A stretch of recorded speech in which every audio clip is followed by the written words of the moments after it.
خبر شامل کریں گے احمد پور شرقیہ سے ہمارے نمائندے چودھری محمد ارشد جاوید کمبوا کی۔ Rural media network Pakistan کے زیر اہتمام گورنمنٹ شمس الدین گیلانی ایسوسی ایٹ کالج اوش شریف میں منعقدہ ایک روزہ تربیتی ورکشاپ منعقد کی گئی۔ ورکشاپ میں سابق ڈائریکٹر انفارمیشن نذیر خالد نے خطاب کرتے ہوئے کہا کہ وزیر اعظم پاکستان عمران خان سے مطالبہ کیا گیا ہے کہ وہ آزادی صحافت اور آزادی اظہار رائے کے خلاف جاری پیکا آرڈیننس کو فی الفور واپس لیں۔ فیک نیوز کے خاتمے اور سوشل میڈیا کو ریگولیٹ کرنے کے لیے تمام اسٹیک ہولڈر سے مشاورت کر کے فیصلے کیے جائیں۔ ایک روزہ تربیتی ورکشاپ میں قومی و علاقائی اخبارات کے 18 نمائندوں نے شرکت کی۔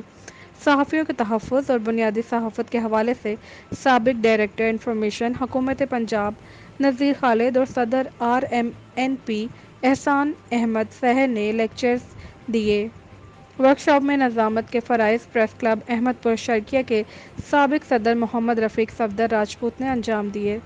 ایک روزہ تربیتی ورکشاپ کے شرکاء صحافیوں میں rural media network Pakistan اور یونیسکو کے اشتراک سے تنازعات اور کشیدگی کا شکار علاقوں میں کام کرنے والے صحافیوں کے لیے مرتب کی گئی تھی۔ حفاظتی مینول بھی تقسیم کیے گئے۔ سابق ڈائریکٹر انفارمیشن نذیر خالد نے سیفٹی آف جرنلسٹ کے حوالے سے لیکچرز دیتے ہوئے کہا کہ انہیں اجتماعی رپورٹنگ مشتعل ہجوم کی خبریں ناواقف مقام پر رپورٹنگ کے طور پر طریقوں سے آگاہ کیا۔ انہوں نے صحافت کے بنیادی اجزاء پریس کانفرنس میں شرکت ڈائری نفیسی کے لیے سیر حاصل لیکچر دیا۔ شرکاء صحافیوں سے مشق بھی کرائی گئی۔